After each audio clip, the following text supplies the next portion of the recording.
Olá a todos os ouvintes, meu nome é Orian, moro na Colômbia e desde que me lembro sempre trabalhei na indústria hoteleira e de serviços. É uma vida tranquila e que eu gosto muito, mas o que vou contar aconteceu antes de eu poder trabalhar em cargos administrativos, quando eu estava apenas começando. Graças a uma amiga da minha mãe, consegui um emprego como vigia noturno. Minha mãe trabalhava limpando os quartos em um hotel muito bonito, de estilo rústico, à beira-mar.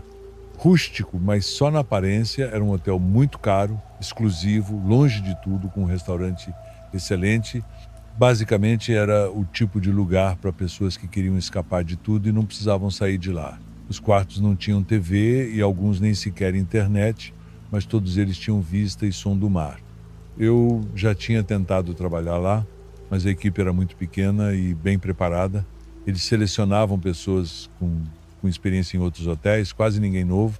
Quando o vigia sofreu um acidente, minha mãe sugeriu à gerente que eu poderia assumir.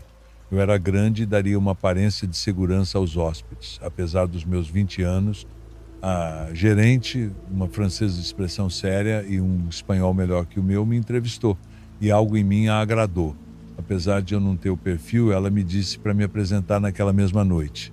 As primeiras 2 semanas foram tranquilas. Eu chegava na van noturna que trazia os trabalhadores do dia de volta ao centro. O hotel ficava praticamente vazio, apenas uma pessoa na recepção e eu não havia serviço de quarto após o fechamento do restaurante e como eram apenas 10 quartos, éramos suficientes. A noite que quero contar aconteceu depois dessas 2 semanas. Era baixa temporada e havia chovido o dia todo. Quando cheguei, o rapaz da administração me disse que seria uma noite tranquila, com apenas 2 quartos ocupados. Ambos pela mesma família, uma senhora idosa em um quarto e suas filhas, 2 mulheres na faixa dos 50 anos, no outro não pareciam estar lá para se divertir, mas como se estivessem fugindo de algo. Depois de anos nisso, a gente aprende a reconhecer certos tipos de hóspedes. Por volta das 22, saí para fumar na rua, o único local permitido. A rua era de terra e completamente deserta.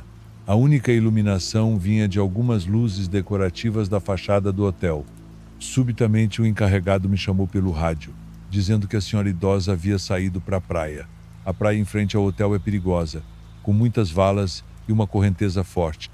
Corri até lá preocupado. Após minutos de busca, encontramos a senhora caminhando pela praia e a levamos de volta. Enquanto a trazíamos de volta, ouvimos as filhas dela conversando, dizendo que ele não poderia tê-la seguido até lá, que isso não era possível. A senhora, por sua vez, insistia que ele estava falando com ela e que queria ver-lo de uma vez por todas. O encarregado me perguntou se eu tinha visto alguém na praia, mas não havia ninguém. De repente, ouvimos meu colega gritar algo do lado de fora. Quando corremos até ele, ele disse que viu um homem parado na praia. As filhas da senhora correram até ele e, ao vê-lo, gritaram de medo e dor, pedindo para ele ir embora, dizendo que ele não levaria sua mãe. Eu segurei a senhora, que continuava murmurando preces. As filhas então nos disseram que aquele homem era o pai delas, que havia tirado a própria vida há 1 semana. Desde então, a mãe dizia que ele a procurava todas as noites. Meu colega tentou acalmar a situação, dizendo que aquilo não poderia ser um fantasma, mas a filha respondeu: eu também não queria acreditar, mas é a primeira vez que o vejo. Caminhei até a porta, mas não vi nada. Apenas senti uma presença na escuridão. Fechamos bem a porta e tentamos acalmar as hóspedes, mas a verdade é que não fazíamos ideia do que estava lá fora. Na manhã seguinte, as 3 mulheres foram embora. Nada de estranho voltou a acontecer no hotel, mas sempre fiquei com a dúvida se aquele espírito as encontrou novamente e se finalmente levou a mãe como havia prometido. Antes de seguir para o próximo relato, quero saber de onde você está assistindo. Comente sua cidade abaixo e eu vou responder a todos que participarem. E claro, não esqueça de se inscrever no canal e ativar o sininho para não perder nenhum vídeo novo. Agora vamos continuar. Prefiro não dar meu nome, não porque corra algum tipo de perigo, mas porque me dá um pouco de desconforto e não gostaria de receber qualquer tipo de zombaria. Eu nasci no estado do México em uma família de classe baixa, como a maioria neste país. Desde pequeno pude perceber que meus pais acreditavam em coisas muito diferentes, mas se amavam muito. Se não fosse assim, não acredito que teriam conseguido sustentar 4 crianças e permanecer juntos até hoje. Meu pai é devoto da Santa Morte, tem uma fé cega como não vi em outra pessoa. Quando eu perguntava por que ele a amava tanto, ele contava várias histórias que tinha vivido com ela ao longo da vida. Desde que nasceu, já estava destinado a ser um de seus devotos. Ele nasceu prematuro e um de seus pulmões não tinha terminado de se desenvolver. Minha avó não queria perdê-lo e o ofereceu à santa para que criasse a criança sob sua devoção. Com o passar dos dias, meu pai começou a se recuperar, sem os aparelhos para respirar. Quando cresceu, entendemos que lhe explicaram quem era a santa e que ele não deveria temê-la por sua aparência, já que, para além disso, ela era amável com aqueles que lhe mostravam fidelidade. Por outro lado, minha mãe é católica devota. Não gosta muito dessa parte do meu pai, mas o ama. Como meus pais não nasceram em berço de ouro, desde jovens tiveram que encontrar um jeito de ganhar a vida, cada um por conta própria. Meu pai vendia frutas e minha mãe começou oferecendo panelas e copos de barro às pessoas na rua. Os dois eram jovens e logo se apaixonaram. Se davam tão bem que decidiram não brigar por suas crenças. Com o tempo misturaram suas crenças de uma forma um tanto estranha. Enfim, cresci sem saber para onde ir e, como não queria me meter em confusão, era melhor nem pensar na vida espiritual e nem no que há depois de morrer. Com os anos, me animei a abrir um negócio onde vendíamos figuras de todos os tipos, desde anjos, santos, cristos e até a Santa Morte, numa área diferente dos santos católicos. Eu gostava do meu trabalho porque muitas das figuras eu mesmo fazia. Nasci com o talento de fazer boas esculturas e por isso não me importava o que me pedissem. Fosse o que fosse eu fazia, tudo ia bem, embora não fosse um negócio que ganhasse muito dinheiro por dia. E é aí que gostaria de começar a contar o que aconteceu. Há uns 6 anos aproximadamente, estava no negócio quando chegou um senhor vestido com camisa, calça jeans, botas pretas e cinto de cowboy. A primeira coisa que pensei foi que era um desses senhores que vem de algum povoado e que tem pendências com alguma promessa ou algo do tipo. Isso acontecia com frequência no negócio. Perguntei o que estava procurando e se podia ajudá-lo. Também disse que se não encontrasse a figura que precisava, eu a faria sem problemas. O senhor nem me respondeu.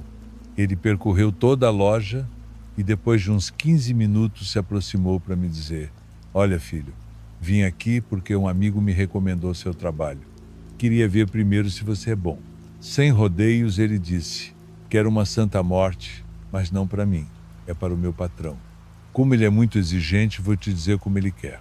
Peguei um papel e comecei a anotar o que ele estava pedindo. A figura deveria medir exatamente 2 metros, sem 1 centímetro a mais ou a menos. O manto tinha que ser de cor dourada e a foice verde. Ele queria que estivesse pronta em uma semana. Também disse que eu tinha que entregá-la numa serraria, fazia limite com Michoacán e que tinha que fazer isso sem chamar a atenção. Parece-me que ele estava exigindo muito, mas trabalho é trabalho. Antes de mandá-lo embora, dei-lhe um preço e aumentei alguns milhares na esperança de que ele fosse para outro lugar. Para minha surpresa, ele não só aceitou como aumentou a quantia. "Aqui está, te dou tanto para que faça um bom trabalho e já sabe, até sexta-feira, às 5 da tarde, ela deve estar na serraria. Fique de olho para que ninguém veja o que você está trazendo." Assim fechamos o negócio e o homem se foi. Na realidade, as figuras de gesso secam rápido e inicialmente achei que uma semana era tempo demais. Mas por alguma razão não consegui avançar. Não sei se faltava concentração ou inspiração, talvez eu me sentisse pressionado para fazer um bom trabalho. Na quarta-feira estava prestes a desistir quando meu pai veio me ver na oficina. Expliquei-lhe o que estava tentando fazer e pedi-lhe um conselho para me inspirar. Depois de me ouvir, meu pai respondeu que ela não era uma figura qualquer, que eu precisava pedir permissão para que ela se materializasse, porque a morte também impõe suas condições e, se eu não me aproximasse dela com respeito, o trabalho não sairia. Eu apenas mencionei que já tinha feito figuras da Santa Morte várias vezes e não tinha tido problemas.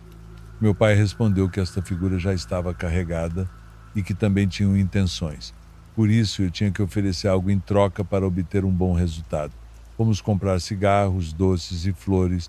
Coloquei-os na oficina e disse em voz alta que tudo aquilo era um presente meu em troca de me permitir entregar um bom trabalho.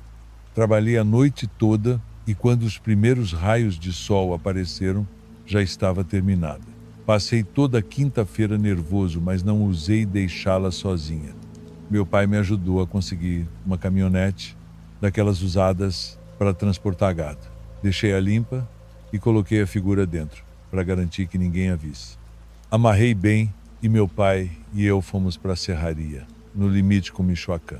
Meu pai foi comigo porque eu pedi, nunca tinha feito um pedido assim e queria me sentir seguro. Antes de sair da oficina, meu pai pediu à santa que nos cobrisse com seu manto e nos permitisse voltar para casa. Quanto mais avançávamos, mais percebíamos que a serraria não estava visível da estrada. Tivemos que subir o monte e nos meter entre as árvores e os matagais. O caminho estava disfarçado com palha seca, mas dava para notar que caminhonetes passavam por ali. Quando finalmente chegamos, vimos que na entrada da serraria havia um homem com uma espingarda. Parecia o homem que me fez o pedido pela maneira de se vestir.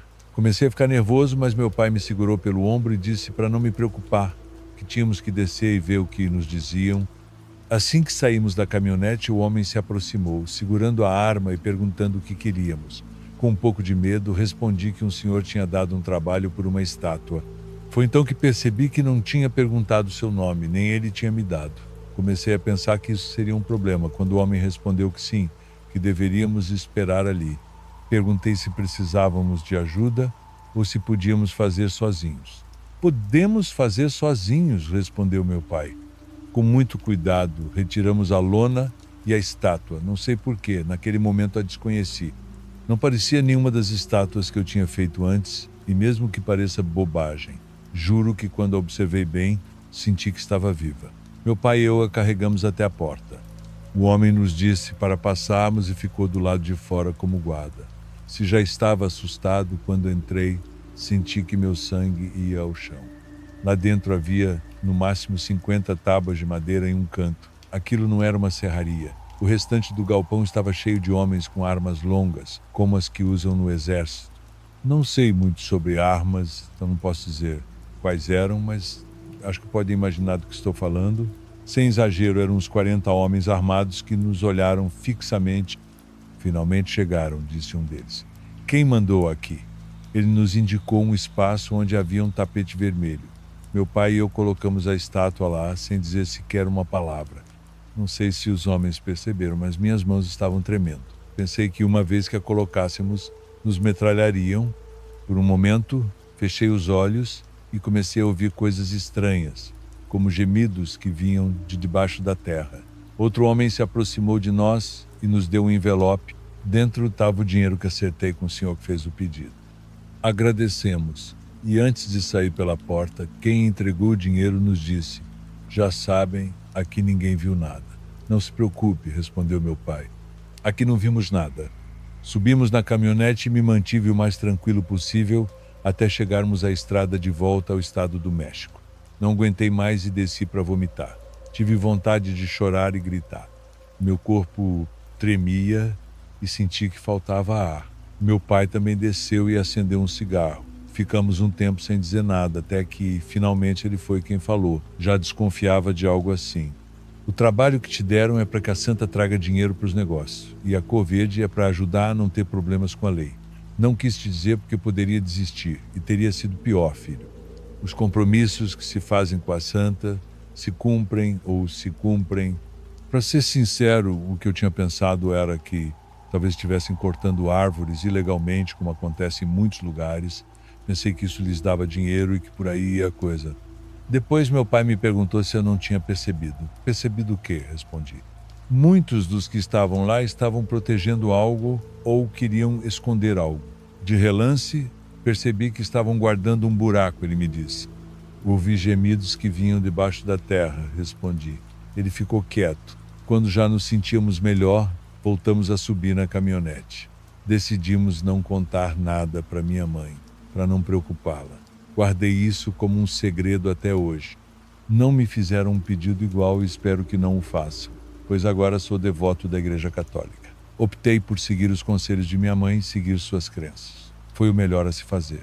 Vamos para a próxima história, onde o inexplicável volta a dar sinais. Boa noite, meu nome é Manuel e quero compartilhar com vocês a minha história que aconteceu enquanto eu dirigia meu caminhão. Sou transportador há muitos anos e naquela época eu viajava com meu colega André. Às vezes fazemos viagens juntos, já que são muitas horas de estrada e assim conseguimos intercalar o tempo de condução. Estávamos em uma rodovia no sul, eram quase 7h30 da noite quando passamos por um trecho onde havia ocorrido um acidente. Reduzi a velocidade por motivos óbvios. Estava cheio de ambulâncias e a calçada estava cheia de corpos caídos no chão. Tratava-se de uma grande van cheia de turistas que havia batido em um ônibus. Mantive meus olhos voltados para frente, pois sou um pouco sensível e teria dificuldade para dormir mais tarde. André, no entanto, estava vendo tudo. Quando finalmente saímos daquele trecho, já estava completamente escuro e depois disso o clima mudou completamente.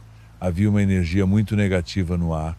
Pelo menos eu sentia aquela vibração pesada e só queria chegar ao nosso destino para dormir um pouco, embora ainda faltassem umas 3 horas.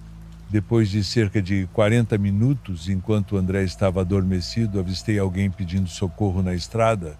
A distância não me permitia diferenciar se era um homem ou uma mulher, mas sabia que era uma pessoa que precisava de ajuda. Acordei André para contar-lhe o que estava acontecendo. Quando nos aproximamos, percebi que era uma mulher. Ela estava sozinha e era noite. Fui diminuindo a velocidade aos poucos para parar exatamente onde ela estava, mas de repente, André me disse com uma voz nervosa para acelerar imediatamente. Perguntei a ele por que não podíamos deixar uma mulher ali sozinha sem ajuda. A essa altura, já estávamos quase prestes a chegar onde ela estava. Podíamos ver claramente que parecia ter sofrido um acidente, com suas roupas manchadas e rasgadas. André, assustado, disse que a viu deitada na calçada no acidente que passamos. Ele a viu com clareza e afirmou que ela já estava sem vida, pois a cobriram com um lençol. Ela estava sem as pernas. Quando ouvi isso, meu coração disparou. Senti um medo profundo e acelerei sem pensar 2 vezes. Quando passamos por ela, ela apenas nos encarou. Não mexeu mais as mãos pedindo ajuda e também não moveu os lábios. Estava completamente séria, vendo-nos passar, com uma expressão que nunca esquecerei. André ficou ainda mais impressionado do que eu. Ele não parava de rezar, incapaz de acreditar no que aconteceu. Seu rosto tinha aquela expressão de choque. Até hoje conversamos sobre o que aconteceu e isso nos dá um arrepio terrível. Compartilhamos a história com outros colegas, a quem coisas estranhas também aconteceram na estrada. Alguns acreditam em nós e outros não. Mas até que você experimente algo assim, é muito difícil acreditar. Após aquele incidente, chegamos ao nosso destino sem maiores problemas. No entanto, durante as noites que se seguiram, eu mal conseguia dormir. Cada vez que fechava os olhos, via o rosto daquela mulher. Aquela expressão fixa, vazia, parecia me seguir onde quer que eu fosse. André e eu decidimos que precisávamos fazer algo para entender melhor o que tinha acontecido. Visitamos o local do acidente, novamente, desta vez durante o dia. Conversamos com algumas pessoas da área e descobrimos que a estrada onde vimos a mulher era conhecida por ter presenciado inúmeros acidentes ao longo dos anos. Acreditava-se que as almas das vítimas ainda vagavam por lá, incapazes de encontrar paz. Com essa nova informação, procurei um líder espiritual em nossa cidade para pedir orientação. Ele nos disse que era possível que a mulher estivesse presa entre o mundo dos vivos e dos mortos, buscando ajuda para finalmente descansar. Seguindo seu conselho, fizemos uma oração e deixamos uma oferenda no local onde a vimos pela última vez. Desde então, a sensação de ser observado diminuiu, mas a lembrança daquela noite nunca desapareceu. André e eu ainda falamos sobre o incidente ocasionalmente, tentando encontrar alguma explicação lógica, mas nada parece fazer sentido. Voltamos à rotina de nossas viagens, mas com uma nova percepção sobre os perigos e mistérios das estradas solitárias. Espero que minha história sirva de alerta para outros motoristas Às vezes o perigo não está apenas nos acidentes ou nas falhas mecânicas, mas em algo além da nossa compreensão. E, embora eu nunca mais tenha visto aquela mulher, sua memória ainda me acompanha, lembrando-me de que há coisas na estrada que não podemos ver, mas que são impossíveis de ignorar. Vamos à próxima experiência compartilhada por quem viveu algo fora do comum. Meu nome é Marcelo, sou motorista de ônibus de viagens há alguns meses, transportando passageiros por estradas longas que cruzam estados do Brasil. Meu parceiro de trabalho é o Ricardo e geralmente nos revezamos ao volante para garantir que a viagem siga sem problemas. Nosso destino desta vez era Fortaleza, saindo de Goiânia, um percurso que levaria cerca de 2 dias. Partimos ao entardecer, com o Ricardo assumindo o primeiro turno de direção enquanto eu descansava na cabine reservada para motoristas. O ônibus era bem equipado, com poltronas confortáveis, ar-condicionado e um banheiro limpo para garantir o conforto dos passageiros. As primeiras horas da viagem foram tranquilas, com poucas paradas para lanche e descanso. O som do motor do ônibus, misturado com conversas esporádicas dos passageiros, criava um ambiente rotineiro. Quando chegou minha vez de dirigir, já estávamos atravessando um trecho mais isolado do sertão nordestino. Era noite e, fora os faróis do ônibus, tudo estava envolto em escuridão. Concentrei-me na estrada, mantendo um ritmo constante.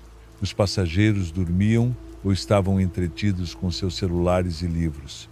No entanto, conforme avançávamos, notei algo incomum. O ruído do motor começou a se tornar mais baixo, como se estivesse sendo abafado. No mesmo instante, senti um silêncio absoluto. Até mesmo o vento, que costumava balançar levemente o ônibus, parecia ter desaparecido. Olhei para os retrovisores, esperando ver algum sinal de anormalidade, mas tudo parecia igual. Foi quando ouvi algo estranho, risadas infantis. Elas eram fracas no início, como se viessem de longe, mas rapidamente se intensificaram, cercando o ônibus. O som não vinha de um ponto específico, mas de todas as direções. O problema é que estávamos no meio do nada. Não havia casas, nem vilarejos ou qualquer lugar de onde aquelas vozes pudessem surgir. Mantive as mãos firmes no volante, tentando me convencer de que estava cansado e que aquilo era apenas fruto do sono. Mas então algo me fez gelar. Olhei pelo retrovisor e vi um garoto sentado sozinho em uma das poltronas do fundo. Ele não estava lá antes. Sua pele era muito pálida, quase acinzentada, e seus olhos eram fundos, sem brilho. Ele me encarava fixamente, com um sorriso que parecia maior do que deveria ser. O susto quase me fez perder o controle do ônibus. Virei o rosto rapidamente para a estrada, tentando respirar fundo. Quando criei coragem e olhei novamente pelo retrovisor, o assento estava vazio. A risada cessou instantaneamente e o som do motor do ônibus voltou ao normal. Era como se nada tivesse acontecido. Segui dirigindo com a mente agitada. Assim que chegamos ao próximo ponto de parada, acordei Ricardo e contei o que tinha visto. Ele não pareceu surpreso. Disse que motoristas veteranos comentavam sobre experiências estranhas na estrada, principalmente em trechos remotos. Segundo os relatos, algumas regiões guardam presenças que nem sempre podem ser explicadas. Apesar do desconforto, a viagem seguiu sem mais incidentes. Mas até hoje, quando passo por aquele trecho, mantenho os olhos bem abertos. Nunca se sabe o que pode aparecer na estrada, especialmente durante a noite. Se você está gostando dos relatos, curta o vídeo e ajude o canal a crescer. Agradeço a todos pelo apoio. Agora vamos continuar.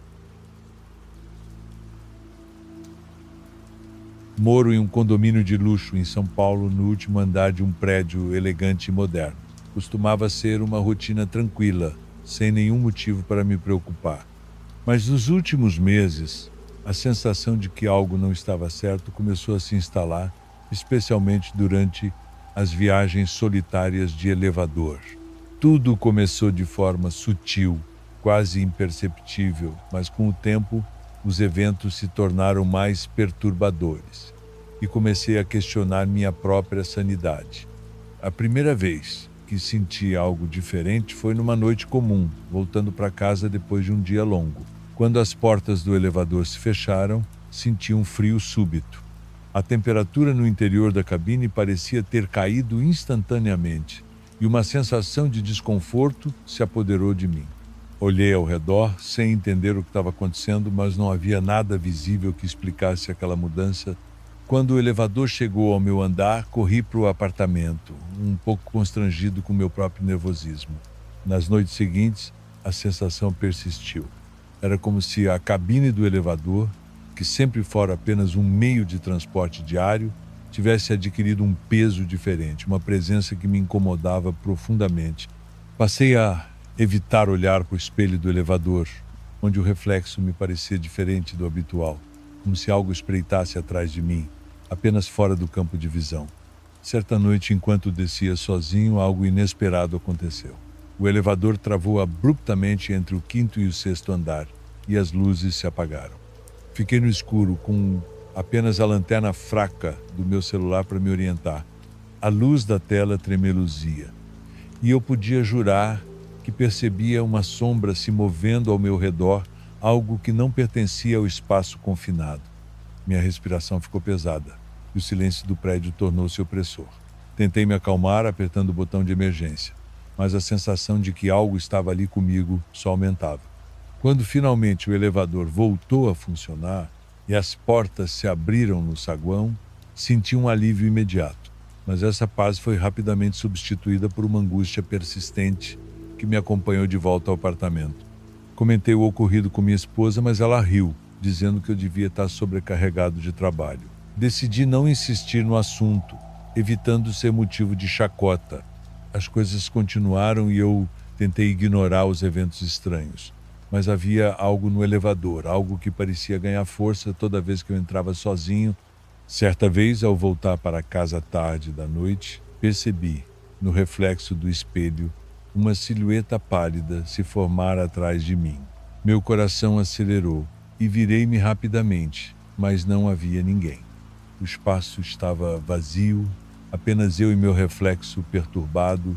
Comecei a questionar se aquilo era apenas um truque de luz ou se minha mente estava me pregando peças, mas a coisa não parou por aí. Outra noite, enquanto descia para pegar uma encomenda na portaria, senti uma mudança no ar, um peso no ambiente que me fez hesitar.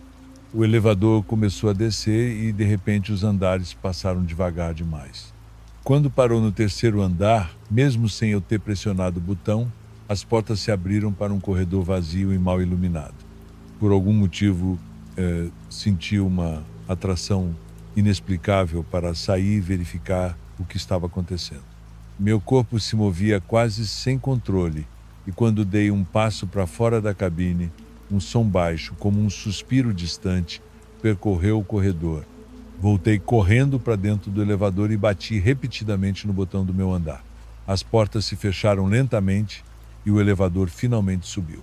Quando cheguei ao meu andar, saí rapidamente e naquele momento senti algo me seguindo. Não sei como explicar, mas era como se houvesse uma presença, uma sombra pairando ao meu redor.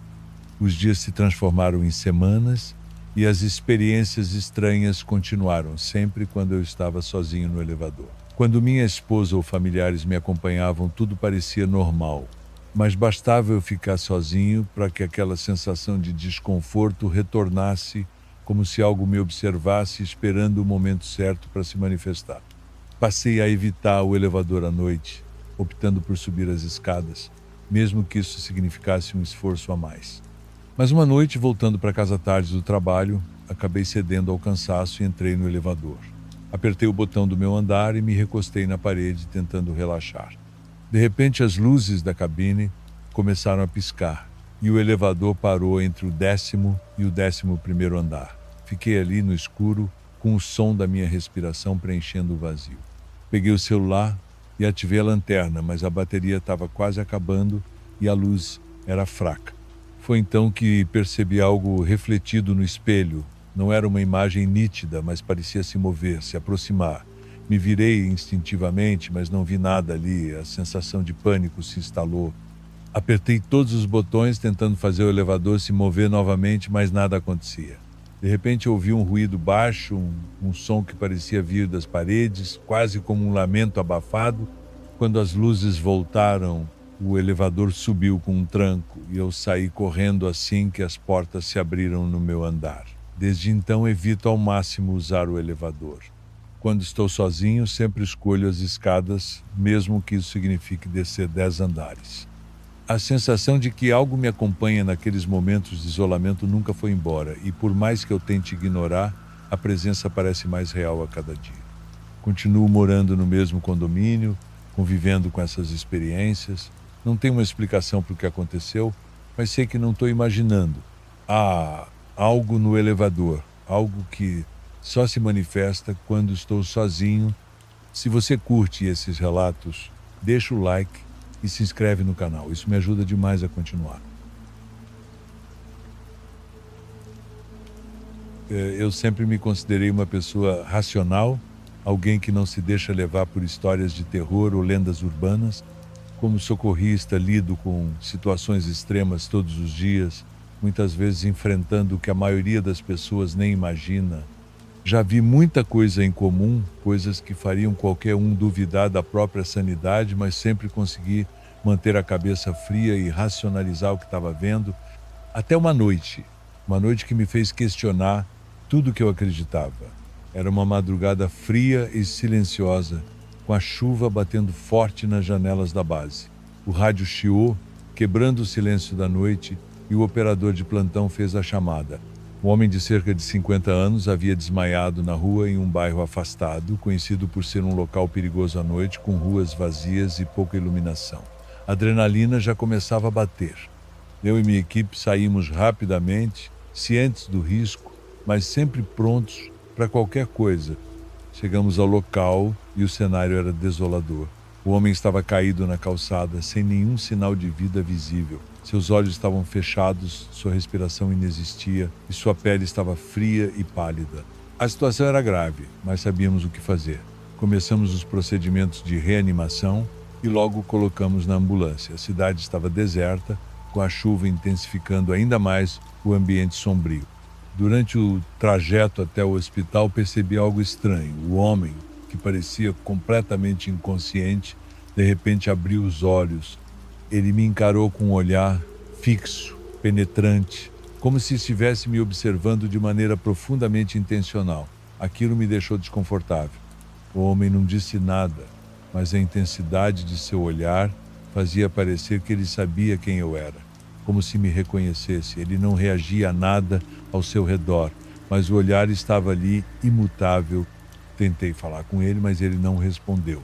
O silêncio dentro da ambulância foi esmagador, como se o próprio ar estivesse mais denso, difícil de respirar. O clima mudou de repente, a sensação era de que algo não estava certo, mas como sempre, tentei manter a calma, focando no trabalho. O mais estranho aconteceu quando ele olhou diretamente para mim. Foi um segundo que me deixou tenso quando algo no rosto dele começou a mudar. Não foi uma transformação física, mas algo na percepção. Era como se o rosto dele tivesse se tornado de alguém que eu conhecia, alguém do meu passado, mas eu não conseguia identificar quem era. Fiquei sem palavras. O olhar não era o mesmo, era como se o homem fosse uma versão de alguém que eu já havia visto em minha vida, mas de forma distorcida, como uma lembrança vaga que não se pode alcançar. O trajeto para o hospital parecia durar uma eternidade. Quanto mais o olhava, mais sentia que algo estava errado, mas não conseguia identificar o quê. Tentava racionalizar, mas algo me dizia que eu não podia compreender aquilo de forma lógica. Quando chegamos ao hospital, a situação ficou ainda mais estranha. O médico da emergência entrou na ambulância para ajudar com a remoção, mas ao verificar, ele olhou para mim com uma expressão perplexa e disse que ninguém havia sido trazido para o hospital naquela noite. Fiquei em choque. O homem, o qual havíamos trazido com tanto esforço, simplesmente desapareceu. A ambulância estava vazia e ninguém sabia de onde ele tinha vindo ou para onde ele tinha ido. O que restou foi um silêncio absoluto, um vazio que parecia engolir o que restava de racional em minha mente. A sensação de que algo inexplicável aconteceu naquela noite ainda me persegue. Aquela pessoa, ou o que quer que fosse, não era apenas um homem que desmaiou na rua. Havia algo mais, algo que não conseguia entender. O olhar dele, a sensação de reconhecimento, o rosto que parecia mudar. Era como se ele estivesse tentando me contar algo, como se quisesse me avisar de algo, mas no final ficou em silêncio, desaparecendo sem deixar rastros. Durante dias, fiquei tentando entender o que tinha acontecido. A memória da noite continuava voltando, como se fosse um pesadelo, mas eu sabia que aquilo não foi um simples delírio ou efeito do estresse. Eu sabia que vi algo que minha mente não conseguia processar completamente. O rosto dele ainda aparecia em meus pensamentos, distorcido, mas familiar ao mesmo tempo. A sensação de estar sendo observado não me deixava em paz, como se aquele homem ainda estivesse me seguindo, esperando que eu entendesse alguma coisa que ele não pôde me dizer. A verdade é que, mesmo agora, eu não sei o que aconteceu naquela noite. Não sei quem era aquele homem, nem o que ele queria. Mas, a cada vez que me lembro daquela madrugada, tenho certeza de uma coisa. Há coisas neste mundo que não conseguimos entender. Não importa o quanto tentemos. Algo aconteceu ali, algo além da compreensão humana. E essa é a realidade que agora carrego comigo. Eu me tornei alguém mais cauteloso, mais atento, mas ao mesmo tempo mais cético sobre o que realmente vemos ou não vemos. Talvez às vezes a nossa mente nos engane, mas outras vezes ela pode estar tentando nos proteger de algo que não queremos compreender. Agora, prossiga comigo para o próximo relato.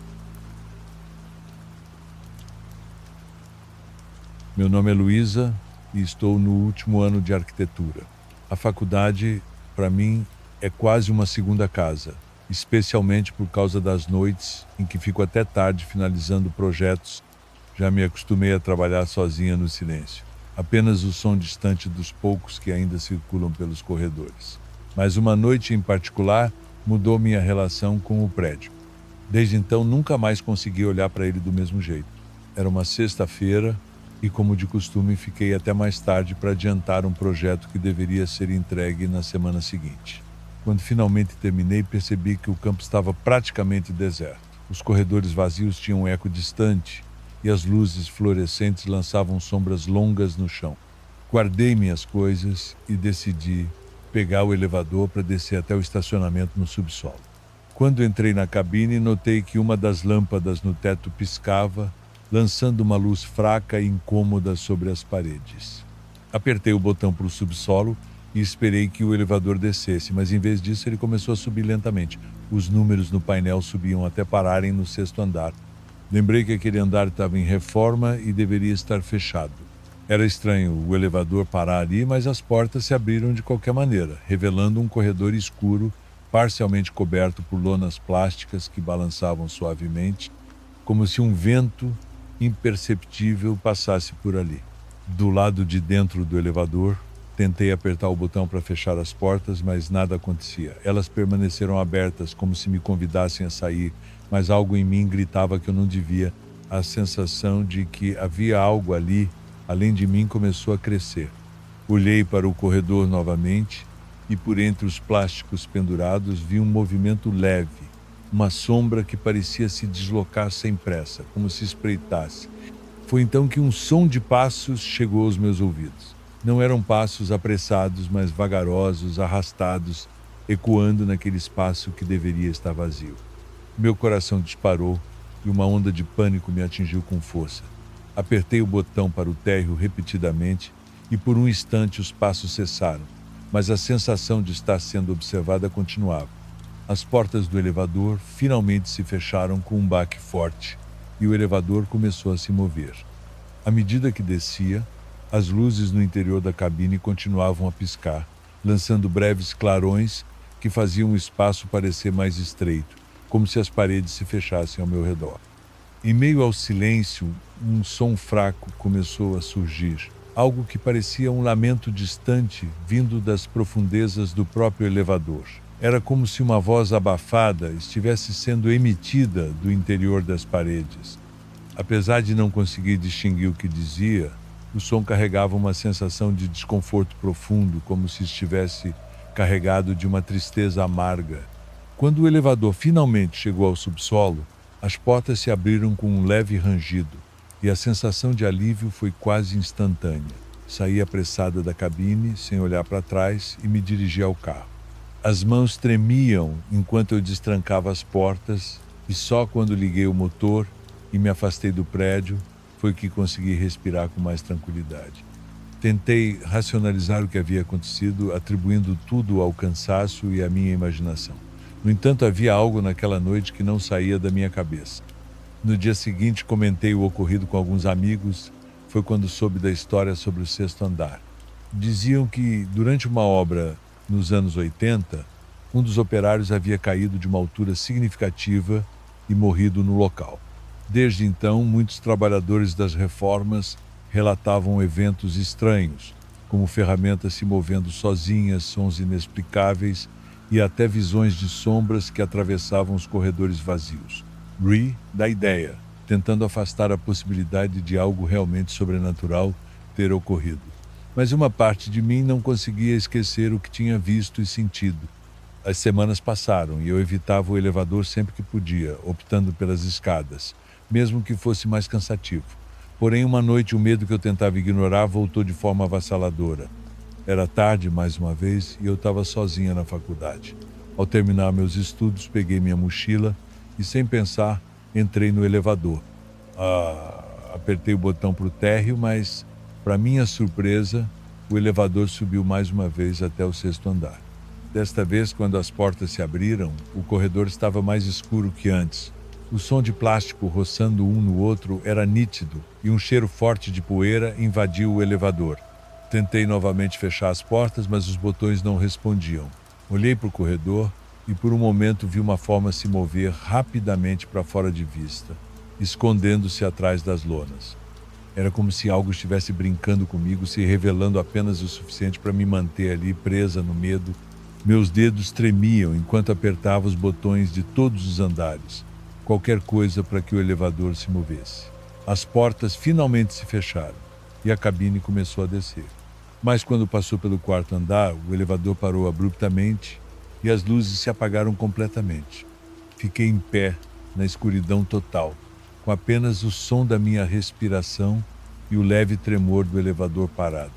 Foi então que ouvi o som mais perturbador de todos.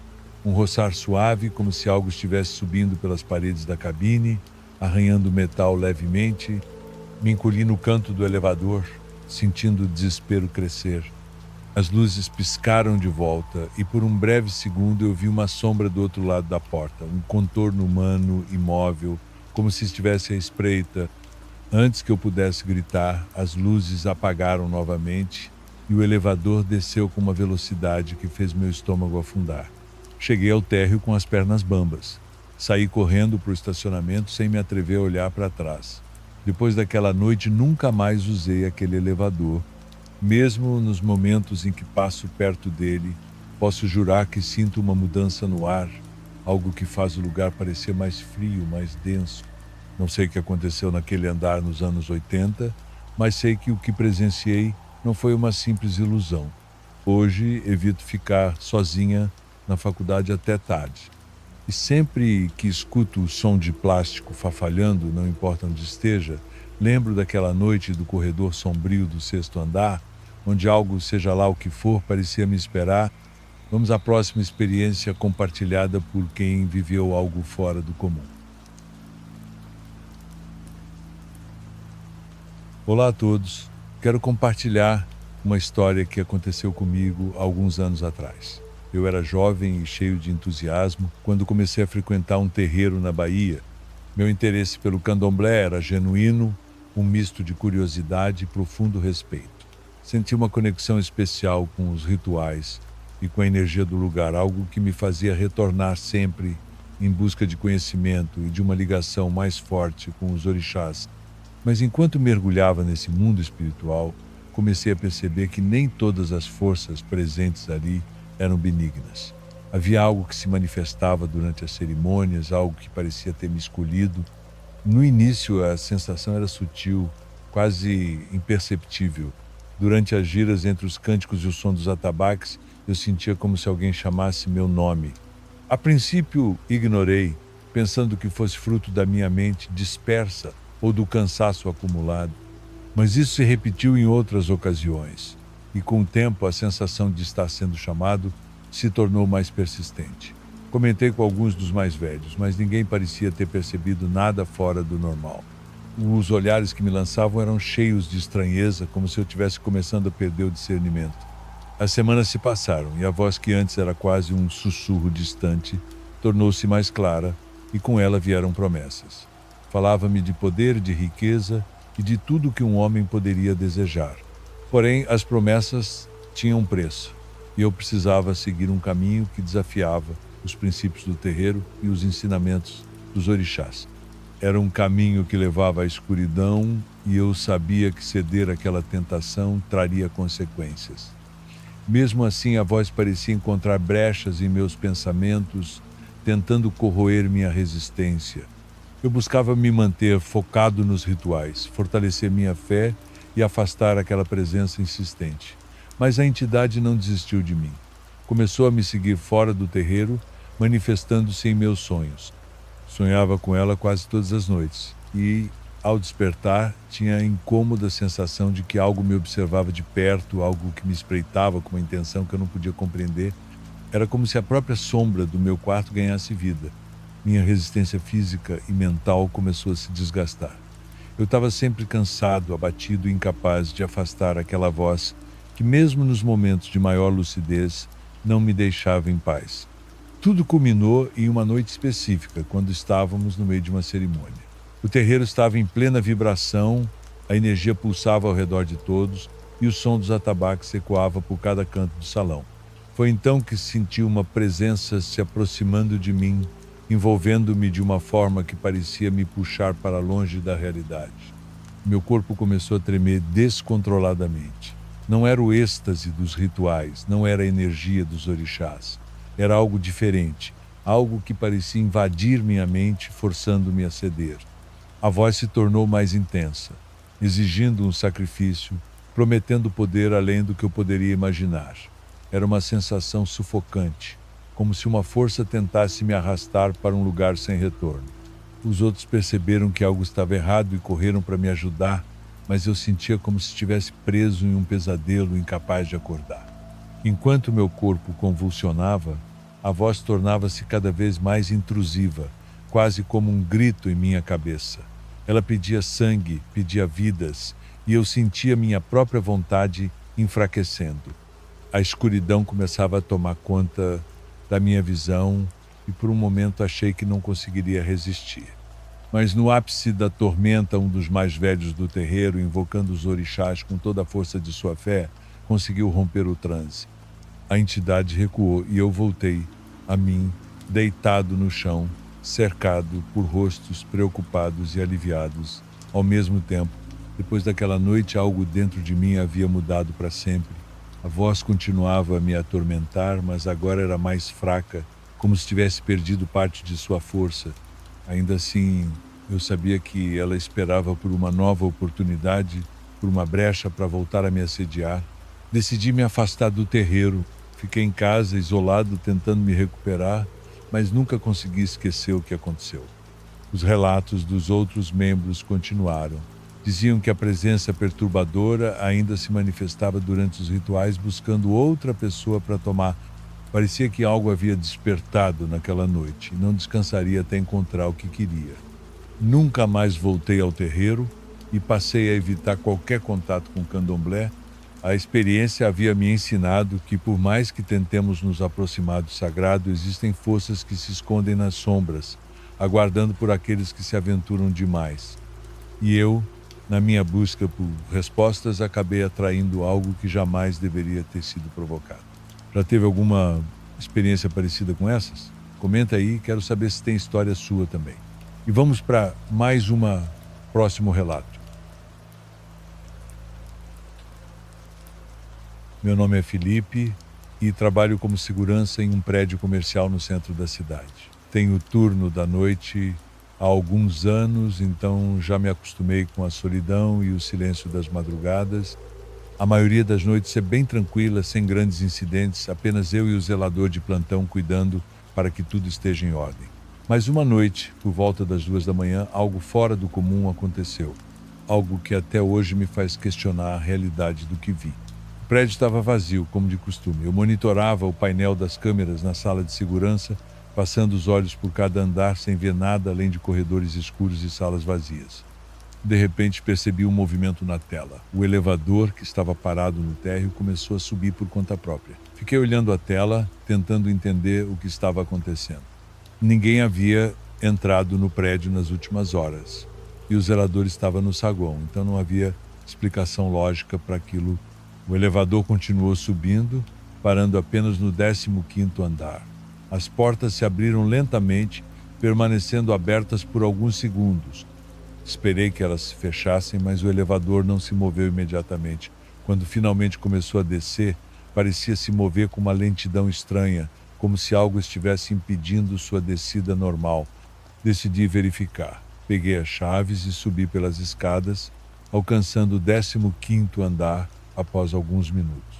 Ao chegar lá, percebi que as luzes do corredor estavam apagadas, exceto por uma no final do corredor que piscava intermitentemente, lançando sombras inquietas nas paredes. A sensação de que eu não estava sozinho me atingiu assim que pisei no corredor e o ar parecia mais denso, como se algo invisível estivesse presente. Caminhei lentamente até o elevador. As portas estavam fechadas, mas assim que me aproximei, elas se abriram sem qualquer som mecânico. Olhei para dentro da cabine vazia e o silêncio me envolveu de forma desconfortável. Decidi entrar no elevador e apertar o botão para o térreo. As portas se fecharam e a descida começou de maneira normal. No entanto, quando o elevador chegou ao 12º andar, ele parou subitamente e as luzes dentro da cabine começaram a piscar.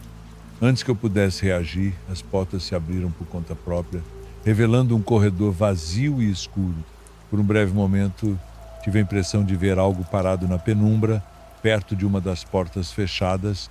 Era uma silhueta pálida, com uma expressão que oscilava entre tristeza e raiva, quase como se estivesse sofrendo. Tentei focar minha visão, mas assim que pisquei não havia mais nada ali. Fechei as portas e continuei descendo, mas a sensação de estar sendo observado se intensificou. As paredes do elevador pareciam se estreitar ao meu redor, e cada metro percorrido era acompanhado por um leve tremor no chão. Quando finalmente cheguei ao térreo, as portas se abriram sem fazer ruído algum. Saí do elevador o mais rápido que pude e voltei para a sala de segurança. O zelador me viu e perguntou se estava tudo bem, mas eu apenas assenti com a cabeça.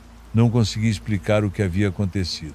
Voltei a monitorar o painel de câmeras, mas agora meu olhar se voltava com frequência para o 15º andar. Tudo parecia calmo, mas a cada vez que revisava as imagens, tinha a impressão de que algo estava diferente, como se a câmera captasse um leve movimento no fundo do corredor. O resto da noite foi tenso. Toda vez que me aproximava do painel, era como se sentisse um arrepio inexplicável subindo pela nuca. No fundo, algo me dizia que não estava mais sozinho naquele prédio, que havia algo ali observando, se manifestando de maneira sutil. As semanas passaram e o episódio se tornou uma memória distante, uma lembrança que eu preferia ignorar. Mas certa noite, enquanto fazia ronda, ouvi algo que fez meu coração disparar. Era um som abafado, como uma risada baixa, vindo do corredor do 15º andar. Não parecia ser de nenhuma televisão ou rádio ligado, e o prédio estava tão vazio quanto sempre. Subi novamente até lá, mesmo contra o meu instinto de me manter longe. Desta vez, o corredor estava totalmente escuro, exceto por aquela mesma luz piscando no fim. Quando comecei a caminhar, senti algo diferente no ar, um cheiro fraco e metálico que não conseguia identificar. Segui até o elevador e assim que olhei para as portas fechadas, ouvi um som de arranhão, como se unhas riscando o metal do lado de dentro. Recuar foi minha primeira reação, mas a curiosidade e a necessidade de entender o que estava acontecendo me fizeram avançar. De repente, o elevador começou a descer sem ninguém apertar o botão. Corri para a sala de segurança e observei o monitor. Lá estava ele descendo, parando em cada andar por alguns segundos antes de continuar. Era quase como se alguém invisível estivesse verificando cada andar meticulosamente. Quando o elevador chegou ao térreo, esperei ver as portas se abrirem, mas elas permaneceram fechadas. O monitor começou a tremer levemente e então, sem qualquer aviso, a tela ficou estática. Desde então evito o elevador sempre que posso. Prefiro subir e descer pelas escadas, mesmo que isso signifique gastar mais tempo. Contei ao zelador o que aconteceu, mas ele apenas deu de ombros, dizendo que o prédio era velho e o sistema de elevadores problemático. Talvez ele tenha razão, mas eu sei o que vi e sei que o que senti naquela noite vai muito além de problemas técnicos. Agora, todas as vezes que passo pelo painel de câmeras, evito olhar para o 15º andar. Não quero arriscar ver algo que eu não consiga explicar novamente. Mesmo depois de tanto tempo trabalhando naquele prédio, a sensação de que algo não está certo nunca me deixou. É como se aquele andar tivesse um segredo que insiste em se revelar de uma forma que eu preferia não ter conhecido. Agora seguimos com o próximo relato. Meu nome é Eduardo e quero contar-lhes uma história de quando eu era animador de eventos e viajava muito pelos Estados Unidos para trabalhar em diferentes lugares. Agora já sou pai de família e tenho um negócio, mas naqueles tempos da minha juventude, enquanto eu viajava, aconteceram algumas coisas estranhas que até hoje me lembro. Essas são histórias que conto em reuniões com amigos ou familiares, mas nesta ocasião gostaria de compartilhá-las com todos vocês. Vou contar a experiência que mais me deu medo na época e a que mais me custou acreditar que aconteceu comigo naqueles anos. Em uma das minhas muitas viagens de carro, tive que ficar em um motel de beira de estrada, daqueles que se encontram em lugares isolados, pois eu tinha que ir para Kansas City, que ficava a 15 horas de distância. Decidi sair um dia antes para chegar com tempo descansado. Sabia que teria que parar à noite quando o cansaço me vencesse em um desses motéis. Para mim já era algo normal e nunca tive medo até aquela noite. Cheguei a este lugar por volta das 2 horas da madrugada, quando o sono já me vencia e se tornava perigoso continuar dirigindo. Então parei nesse lugar, que por sinal estava bastante vazio naquela noite. Havia apenas 2 carros no estacionamento e supus que um deles deveria ser da pessoa que estava atendendo o local. Entrei na recepção e lá estava um senhor atendendo. Aluguei o quarto sem problemas, ele ficava no 2º andar, o que me agradou, pois assim não precisaria ouvir tão de perto os carros que chegavam ou saíam do local, nem as vozes das pessoas. Eu sempre tive sono muito leve e qualquer ruído me acorda. Subi para o meu quarto, tirei apenas os sapatos e me joguei na cama. Estava muito cansado, nem me troquei para dormir e caí no sono imediatamente. Adormeci, mas depois de mais ou menos 1 hora, comecei a ouvir barulhos no quarto ao lado. Ouvi a voz de vários jovens, como se estivessem numa reunião ou algo parecido. Ouvi risadas e vozes falando ao mesmo tempo. Claro, eu não conseguia entender nada, apenas ouvia suas vozes ao longe, mas estava certo de que vinham do quarto ao lado. Eu me cobri com um travesseiro, pois não queria reclamar na recepção. Queria evitar problemas com eles, pois parecia que eram muitos, e se estivessem bêbados, provavelmente também estariam usando drogas, e eu não queria me arriscar. Por momentos eles se calavam, mas depois voltavam as risadas e o barulho, e eu não consegui dormir a noite toda. Estava muito cansado para continuar dirigindo, então decidi ficar deitado até que eles se calassem e eu pudesse dormir.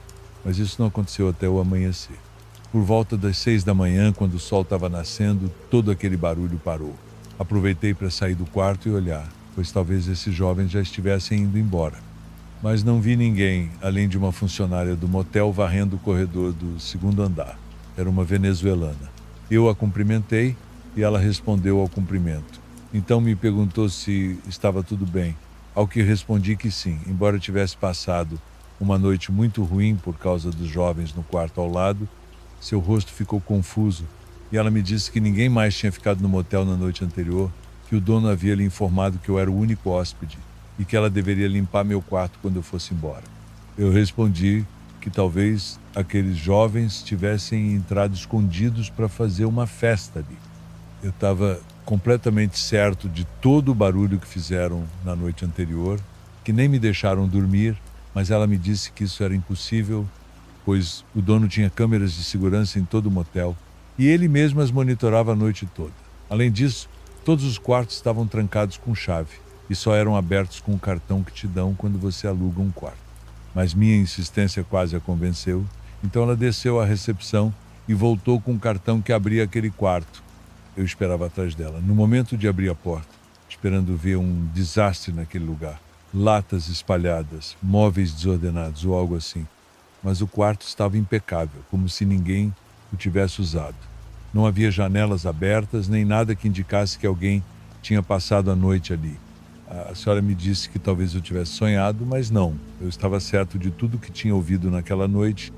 Infelizmente, naquele momento não encontrei uma resposta e fui embora daquele lugar. Depois disso, o caminho todo passei pensando e tentando encontrar uma explicação para o que havia me acontecido. Eu estava convencido de que alguns moleques haviam entrado à força, embora não houvesse indícios disso. Acho que não aceitava que tivesse sido simplesmente algo paranormal. Cheguei à cidade de destino, trabalhei no evento por 2 noites e depois voltei para casa, mas desta vez sem parar em nenhum motel. Já em casa, comecei a investigar aquele lugar. Descobri que há não muito tempo haviam mudado o nome e, pelo que li, era um motel muito antigo. Mas o que me deixou surpreso foi que, investigando sobre aquele lugar, cheguei a uma página de uma notícia sobre um crime cometido naquele motel no início dos anos 2000. Numa madrugada de março, alguns universitários tinham alugado um quarto naquele lugar, mas por volta das 5 da manhã, um grupo de homens entrou à força no quarto, tirando a vida de todos que estavam ali, pois aparentemente um deles devia dinheiro. Havia uma foto do motel com muitos policiais na frente e dava para ver que estavam retirando macas com copos daquele local, o quarto ao lado de onde eu fiquei. Isso virou uma chave na minha cabeça. Por mais que eu quisesse negar, aquilo que eu ouvi a noite toda foram provavelmente aquelas almas que ficaram presas naquele lugar. Não podia ser outra coisa. Essa história eu contei para todos os meus conhecidos. A maioria acredita em mim e pensa como eu, que aqueles jovens ainda estão naquele quarto e talvez nem saibam que não pertencem mais a este plano, a este mundo. Encerramos os relatos de hoje. Agradeço de coração a todos que acompanharam até aqui e um abraço especial aos inscritos do canal. Nos vemos no próximo vídeo. Com carinho, seu amigo Raul.